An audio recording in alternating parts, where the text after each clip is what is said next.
But if you are watching online, I'm sorry that there has been no camera video this morning, but you should still get to see all the notes and everything. We're told that we're supposed to take everything that we hear and we're supposed to test it. And I think that maybe like with social media and news pages and all that, that should start becoming like the disclaimer at the top that you can never exit out. Everything you read here, put it to the test. Everything you read here, question it and look at other sources, because if you're like me and you spend any time on social media or you spend any time looking at the news, you know that there's a lot of false information out there. And really, I kind of believe that even with the fact checkers that are out there, that disclaimer should stay up there. Like, everything you read that this fact checker says is true or not true, put it to the test and question it. Don't just take it at face value, because we have, and I'm saying we as in myself too, we've gotten lazy, I think, when it comes to if we read it and it's a source that we like or it's an answer that we like, we just immediately say, well, this is obviously true because this agrees with what I want it to say. And so I'm not going to do any background checking. I'm not going to do any more research after this. And this thing, it says it was fact checked. So obviously it's good to go. And we're lazy and we don't go the next step with that. Even in Scripture, which was written a long time ago, and even when it comes to looking at things that I say from this platform, to things that you're going to hear other pastors say, we are actually instructed to test everything that we hear. In 1 John chapter 4, if you want to look that up later, if you want to write it down, in 1 John chapter 4, it says everything, and this is my paraphrase, everything you hear a pastor say, everything you hear somebody who's talking about God, everything that comes out of their mouth, put it to the test.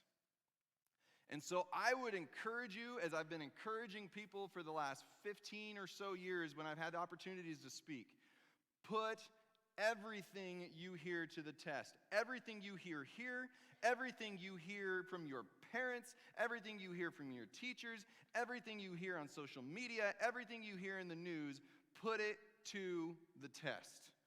Don't just take it at face value. And that's different than just walking around doubting everything that comes out of everybody's mouth. That's saying, I want to make sure that I believe the correct things, and so therefore I'm going to do a little bit of work on my own so that I don't walk around ending up believing something that's completely false. I'm really tempted to tell a story there, but I'm not going to. I'm gonna reel myself back in, and maybe it's one to make fun of myself, and so I really don't want to tell this story. So maybe I'll save that one for later. If I'm getting near the end and I feel like I have time, I'll go back and I'll tell that story, but I'm not going to do it right now. Last week on Easter Sunday morning, I was told by several people, either on Easter or throughout the course of the last week, that was unlike any message that a lot of people had ever heard on an Easter Sunday morning. Because when we come in on Easter Sunday, we don't expect somebody to come in and compare the resurrection to pigs flying. Had any of you, just wondering, had any of you ever heard the resurrection compared to pigs flying? Anyone? Okay, I was just wondering. If I'm being honest with you, that was the first time I'd ever heard a message like that. But I wanted to talk about that last week on Easter Sunday, because I know that it's a week where there are typically more ears willing to listen. And I think that in the church, we need to be more willing to recognize that the things that we believe and the things that we teach do sound a little bit far-fetched sometimes. I mean, on face value, the idea of a dead man walking is a ridiculous notion to believe. And if we walked out of here and we said, hey, you'll never believe it, my dead grandpa, he just came into my house and he was just talking to me. People are going to look at you and they're going to question you, they're going to check you into a psychiatric hospital, they're going to do something to make sure that you get checked out. They're not going to immediately believe it. There are a lot of things that we do as Christians, and I've talked about this over the years with youth. There are a lot of things that we do that from the outside world, from people who don't understand all of this stuff, look and sound like really ridiculous and sometimes some pretty freaky sounding things. If we can just be honest for a minute here. We're going to talk about this in a few weeks as we talk about traditions and things like that. But if you stop and think about it, one of the most sacred traditions that we do in the church is a thing called communion or the Lord's Supper, where we come in here and we say that we are drinking the blood and eating the body of Christ. Now, from the outside world, what do we think that sounds like? Cannibalism, which we frown upon here in the church. Or we're going to take you and we're going to dunk you underwater and we're going to pull you back out, and that's the symbol that your sins and all these mistakes that you've made are clean. From the outside world, from people who don't understand what's going on with that, that sounds ridiculous. And so we are just acknowledging, and I wanted to acknowledge last week on Easter Sunday, that if we don't understand what this all means, and if we haven't considered the evidence as to whether or not this happened, then the idea of a dead man walking sounds ridiculous. I want us to continue that conversation this morning. I actually had several people come up and say, so we are going to, we're going to dig deeper into this, right? And I mean, they seemed excited about it. I don't think it seemed like please tell me we're not going deeper with this. Like, come on. I think they were excited about it. And so this morning, we're going to continue to dig deeper. Remember last week, we talked about the idea that if none of this happened, if the resurrection isn't true, if Jesus did not rise from the dead, then our faith is meaningless. It's useless. Paul himself said it, that if Christ did not rise from the dead, then our preaching is useless and your faith is useless. Jesus was a false prophet. He wasn't any of the things that he claimed to be, or at least there's no reason to believe that he was the things he claimed to be if he lied about such a big thing. If it didn't happen, then why in the world on a Sunday morning when it's rainy and dreary outside would we want to get up and come in here and sit in a pew next to a bunch of other people at hopefully the tail end of a pandemic and worship somebody who didn't do what he said he did in the first place?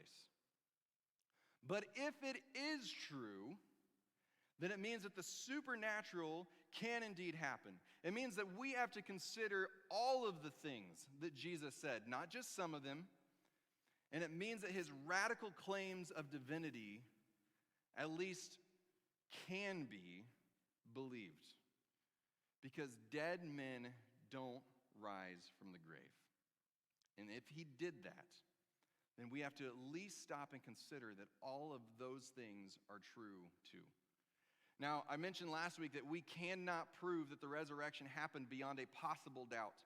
But I do believe that as we look at the evidence, as we look at the proof that we have in front of us, that we can believe, and the evidence does suggest, that the resurrection did happen beyond a reasonable doubt. And in the courthouse setting, which I've always been intrigued by, in the courthouse setting, we have to prove things beyond a reasonable doubt. There will always be the possibility out there that something is not true. But can we prove it beyond a reasonable doubt? So as we dig deeper into this morning, I want us to consider what a man by the name of Habermas, which that name may not mean a whole lot to you, but you can write it down. You can look him up later. He's a really, really smart guy. He's written some incredible books. He came up with this approach called the minimal facts approach. And this is used in the courthouse setting. It's used as we discover, or as we jump into cold case type things, as we jump into discovering the evidence and looking at the evidence of the resurrection. The minimal facts approach is that we look at those things that are generally accepted by everybody as true, that we can agree on these things as being true. For instance, when we are looking at the shape of the earth, it is generally accepted, it is not universally accepted, but it is generally accepted that the earth is a sphere, it is round, it is not flat. We generally accept that. And so as we look at things about the resurrection, what are some things that most scholars, not all scholars, but what are some things that most scholars, whether they be Christian scholars or whether they not be Christian scholars, whether they be believers or non-believers, what do they agree on? And some of those things that they agree on are that, one, Jesus did in fact live. He was a real man who walked around. They might disagree as to who he really was or what he really was, but they agree that Jesus actually lived, and they agree that Jesus actually died.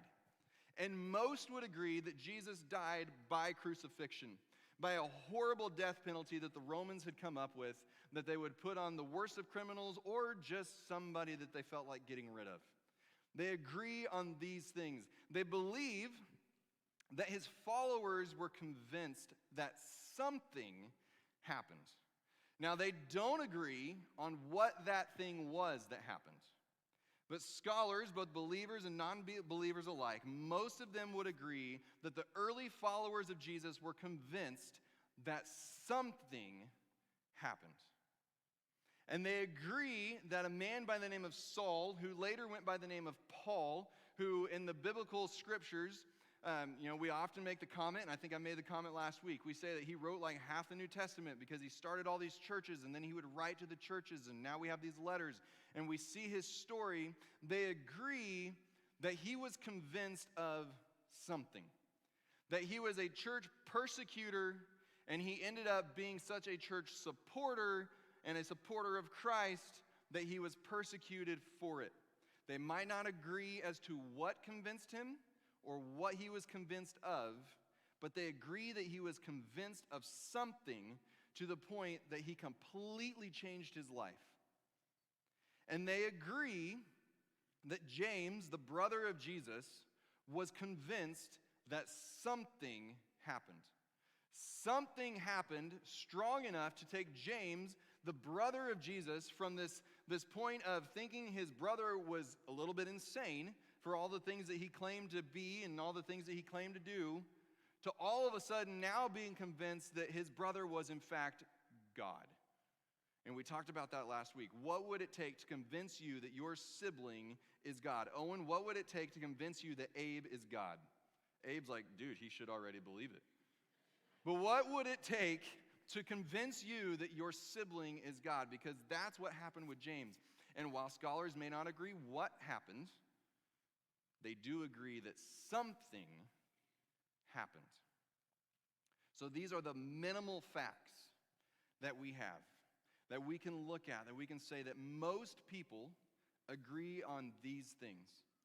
They might think that the followers were crazy, but they do agree that the followers were convinced that something happened, to the point that they were willing to go to their deaths for this thing that they were convinced about.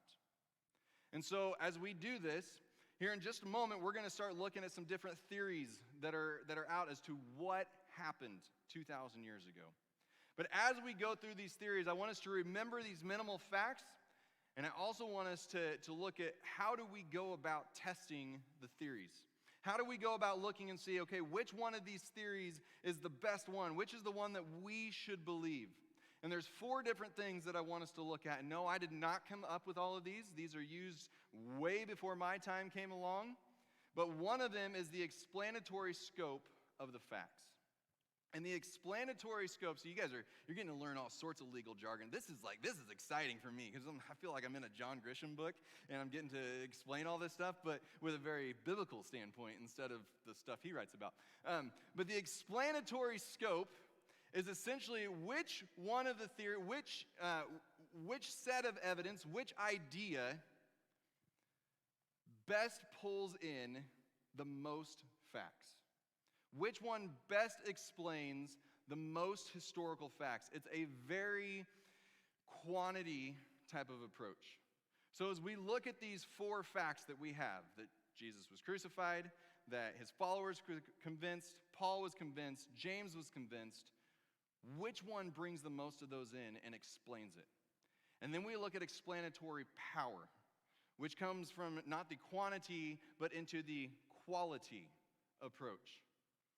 Which one not only explains them, but does the best job of explaining the facts.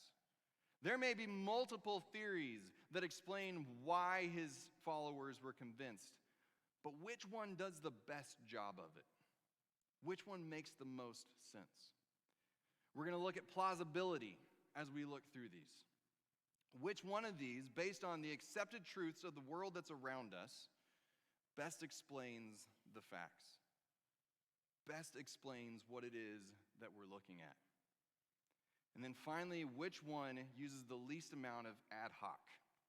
Meaning, which one requires us to make the fewest assumptions and presuppositions about what it is that happened. And as we look through these, we're going to go back and we're going to look at some of these things. And so the first one that I present to you this morning is the swoon theory. The swoon theory simply meaning that Jesus did not actually die on the cross, but instead, because of the extreme beating that he had already taken and the extreme amount of blood loss that he had had, and the exhaustion that he had had from being arrested on one night and going through the night and going through a fake trial and being mocked and then being forced to carry his cross up at least a short distance up a hill and then hanging on a cross for a while, he finally just got to the point where no, he did not die, but he passed out because he was that exhausted and he had lost that much blood. And so as he had passed out, and they looked at him and they assumed he was dead because he had swooned. You may hear it called the apparent death theory as well. But as he had swooned on the cross, they took him down, they put him in the grave, they covered him in spices, and then later on that night, Jesus woke up. Or sometime in the next several days, Jesus woke back up. And as he was in the tomb, his energy began to come back to him. And as his energy came back to him, he finally got to the point that he had enough strength that he was able to get up and he got himself out of the tomb.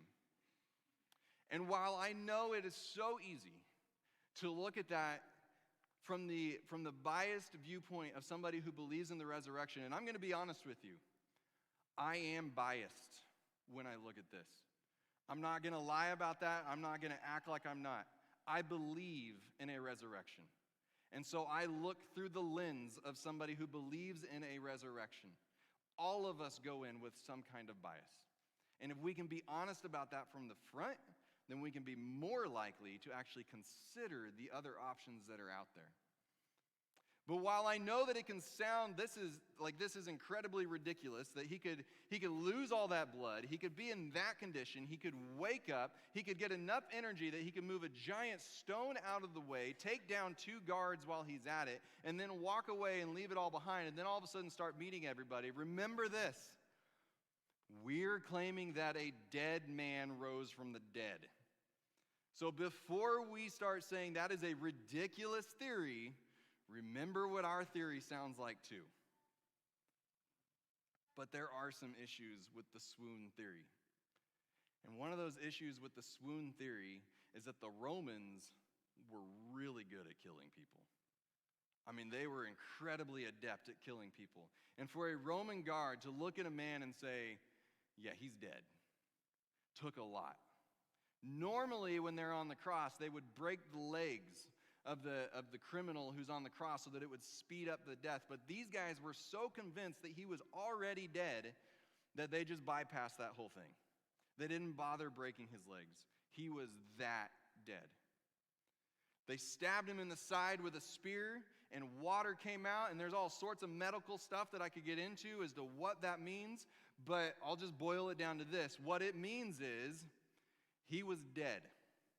This was not a he was faking, or this was not a he just passed out for a little while. But what it means was he was dead. From the Journal of American Medical Association, Edwards, Gable, and Hosmer say this: interpretations based on the assumption that Jesus did not die on the cross appear to be at odds with modern medical knowledge. So as we look back now from all the time that we've had to examine the medical side of things, medical people have come to the conclusion that, yep, he didn't just pass out. If all of these facts are true, then he was indeed dead.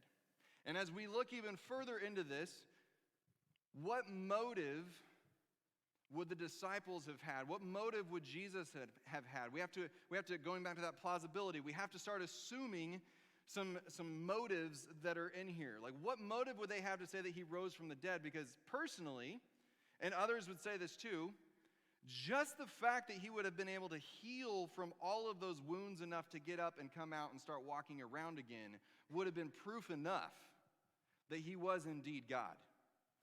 So why claim the resurrection? The motive isn't there.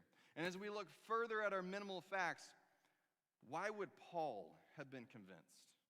And why would James have been convinced if all he had done was just pass out? And so we begin to see serious cracks in the swoon theory. Our second theory that we're going to look at is the theft.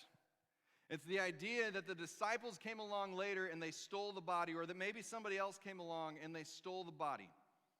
And that's as simple as you can narrow this one down to.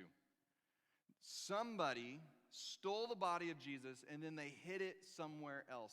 And he's still rotting away wherever that, well, by now he's probably done rotting. But he rotted away somewhere else. Not in that spot. A lot of things have to be assumed, again, if we look at this.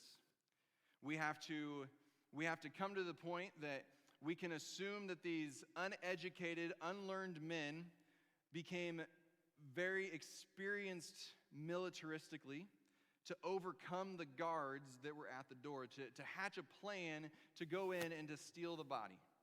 We have to assume that they would have been willing at that point to then go around and go to their death spreading a lie about what happened on that day. And while I know that there are people, and we've all had children at some point or another in our lives, whether they're ours or somebody else's, that have run a lie like way farther than they should have, where it's at that point where we're sitting there going, yeah, I figured out like 3 hours ago that you were lying to me. It's time to get over this and just tell me the truth. They don't typically hold on to that lie long enough that they die for it. But that's what we see the followers doing. So many different things that we have to assume as we look into this.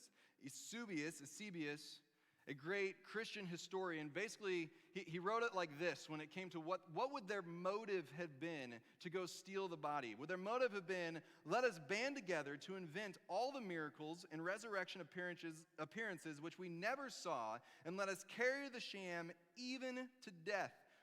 Why not die for nothing? Why dislike torture and whipping inflicted for no good reason? Let us go to all the nations and overthrow their institutions and denounce their gods. And even if we don't convince anybody, at least we'll have the satisfaction of drawing down on ourselves the punishment for our own deceit. I don't think that's a very good motive to do what they did. And then we come into the other facts. What about Paul? What convinced Paul? Who did he see? What did he see? What convinced James, the brother of Jesus, that he was God? Our third theory that we're going to look at this morning is the hallucination. And I'll mention with theory number 2, with our theft, that one came out immediately.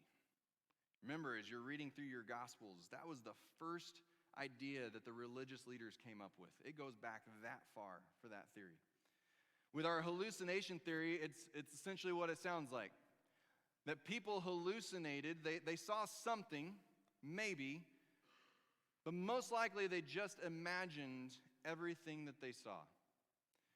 I mean, people have hallucinated some pretty powerful things.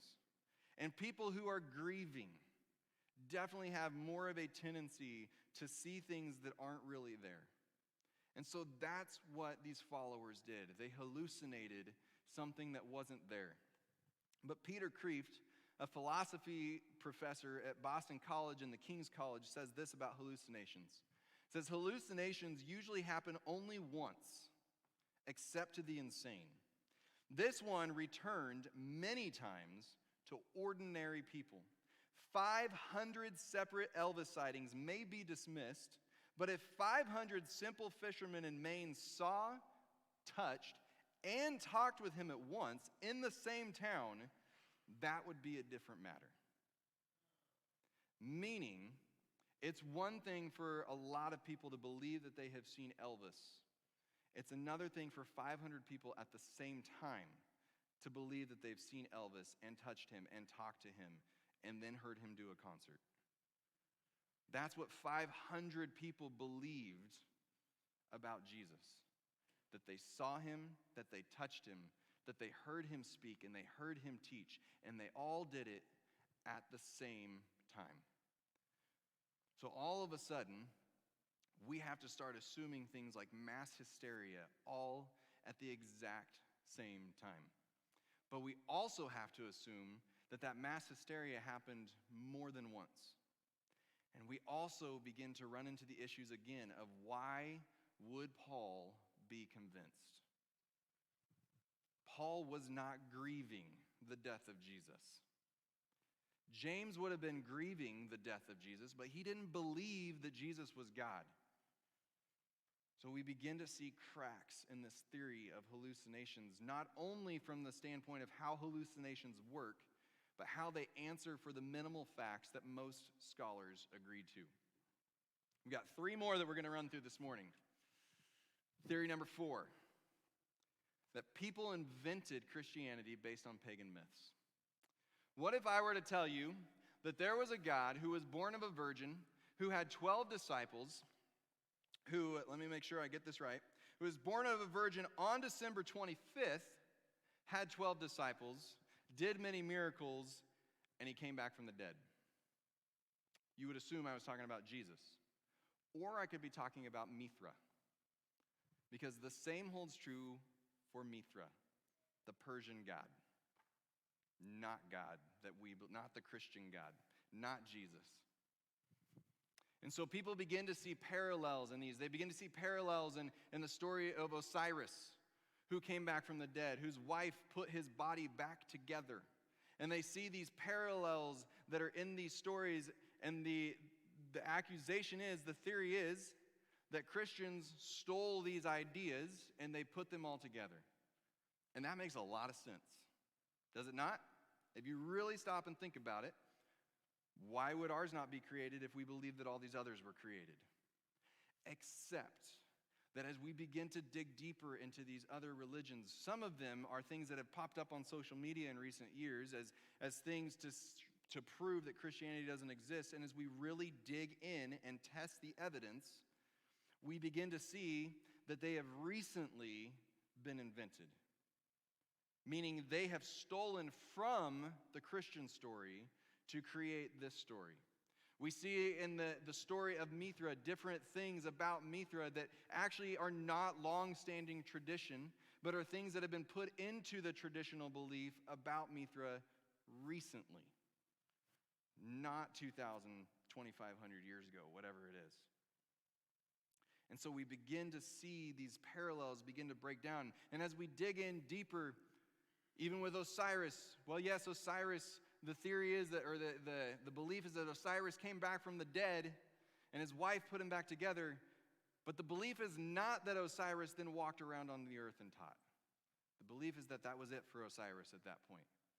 And so we see these different stories begin to fall apart, and the accusation that Christians stole these ideas begins to fall apart as we really test the evidence. Theory number 5 is that years later, that Christians just created the facts. That enough time had gone by that the followers of Jesus were able to come up with all of these different facts that they put down, and people just willy-nilly believed them. But it doesn't answer again for why Paul. It doesn't answer again for why James. It doesn't answer again for why would the disciples do this in the first place. It doesn't answer for these different issues that we have. And as we look at when things were written down, it's not as much later as we are typically told that they were. As early as 20 years, we begin to see documents being written about what happened. And even sooner than that, we see creeds being written. We may not have thought of them as such, but we see Paul referring back to a set of beliefs that had already been out there. And Paul's only writing 20 to 25 years later in Corinthians when he writes about him, about the beliefs that the disciples saw Jesus rise from the dead, and they walked with him and they talked with him. And so this idea that it was just enough time that we could come up with a good story begins to fall apart. And finally, we have the theory of the resurrection. We have the theory that Jesus, who we looked at over the course of the past month and who he really was, that he was fully man and he was fully God, that he went to a cross and he was crucified and he died, and 3 days later he rose again. That man, that's our theory. That he actually rose from the dead. And admittedly, there is a giant assumption that has to be made for the resurrection. And that assumption that has to be made is that God exists. If we're going to be honest, we have to admit that not everybody believes that, and that is an assumption that we live with. It's not an assumption we live with without any kind of evidence whatsoever, but it's an assumption that we have to make in order to believe that the resurrection, that a man rose from the dead and walked around again, actually happened. But a resurrection fits the minimal facts. It fits that Jesus was crucified. It fits as to why the disciples would have been so convinced. It fits as to why Paul would have been so convinced. It fits as to why Jesus would have believed that his own brother was in fact God. But we do have to assume that God is real. And I can't believe how much evidence he has put out there for us to believe that. I know that we so often talk about how the most powerful thing that we have is our story. It's our story as to why I took that leap and decided to believe that all of this was true. And I do believe that that is the most powerful part as to us telling our story as to why I can look at all this evidence and come up with a different answer than you do. Because other people can look at the same evidence and come up with a completely different answer. So your story helps explain how you got to that belief with the evidence. But you didn't create the evidence in the first place. And we can go beyond. You just have to believe. You just have to have faith.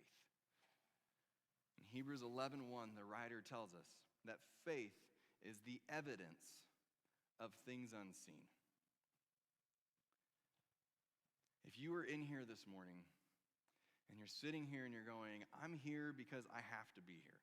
I'm here because my parents have made me be here. I'm here because somebody drugged me along. I'm here because I'm not really sure if this is real and I just don't want to take that risk that it's wrong. If you're here this morning and you're not there to where you can truly believe in this idea of a dead man walking, my invitation to you this morning is to consider the evidence and test it.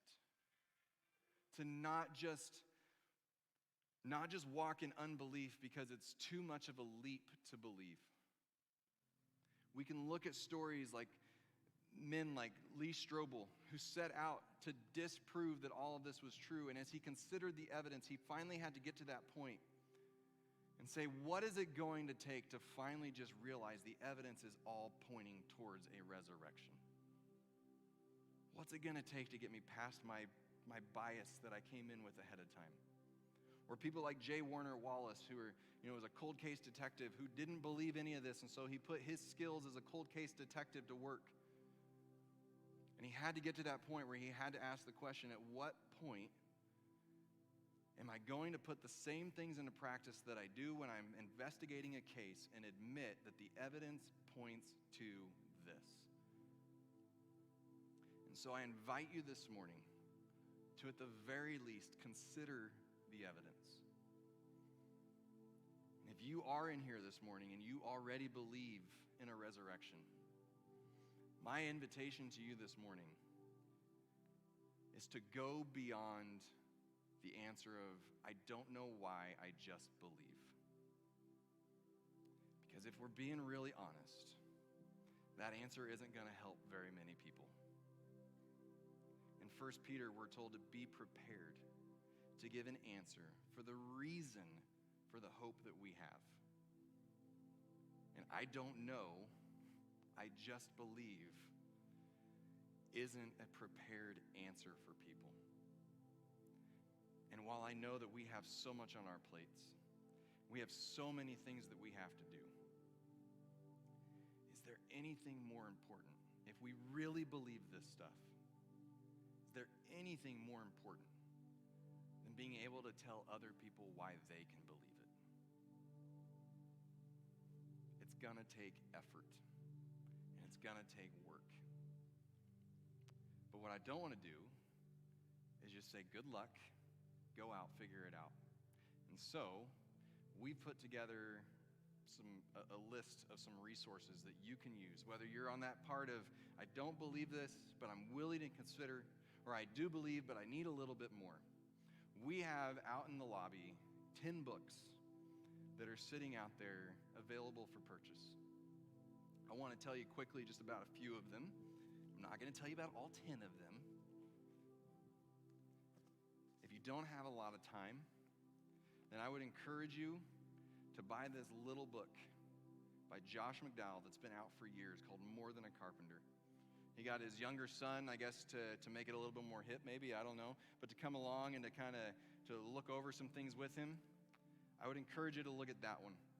If you want to go super deep and you got a lot of time, this big bad boy right here is available for you, Evidence That Demands a Verdict. If you've got kids in your life, or you just don't want to have to hurt your brain every time you open a book, Natasha Crane, Talking with Your Kids About Jesus. I cannot tell you how many times I've used one of her books to talk to kids about Jesus. And when I say kids, I'm talking youth. I'm talking little kids. I'm talking adults. Great book to look at. If you like crimes, Cold Case Christianity by J. Warner Wallace. You've heard me reference it many times. It's available out there. And here's one of the best parts about it. It's got a kid's version. Parents, grandparents, aunts, uncles, anybody who works with kids, go online, print off the certificate that your kids can get, print off all the different activities that they can do, and teach them at the same time that you're learning how to discover these truths for yourself. Instead of just telling our kids, hey, I believe it and you need to believe it or you're going to hell, why don't we give them some resources to figure this stuff out? Is God just a human invention? So the next generation will know. You know that I have a passion for the next generation. That's why I was a youth pastor for 12 years. This is one of the best books that I've read when it comes to knowing how to talk to the next generation about all of this type of stuff.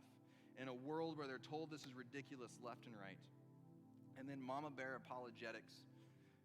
It's a book that Pastor Carey is hoping, well, not hoping, will be putting together a study for women to go through. So if you want to get a head start on that one, we've got a good deal for you out there that you can buy it now and you can start working your way through that. And if you're not a reader, we've got websites, we've got podcasts. You can look right up there and you can write them down. You can get on TikTok. You can get on whatever podcast store you use. What I don't want to do is have you come in here and hear this and have me tell you, hey, you need to do more work. And then I just say, good luck, I did my job. I want you to have things in your hands. But I will say this. While you're reading those, don't ignore this one. Take everything you read in those books and put it to the test against this one right here. If you're online, the video's not working right now, I'm holding a Bible. Put it to the test against this one. Faith is the evidence of things unseen. Would you pray with me? God, Thank you for not just leaving us hanging out to dry to figure all this stuff out, but for giving us evidence to look at. God, we know that it doesn't do a whole lot of good to just walk up to somebody and say, you just got to believe it because it's just true. But man, to be able to give them something so that it's not just another social media or news feed where we've got a cool headline but no content underneath it. No, we can give people meat because you gave us the evidence first.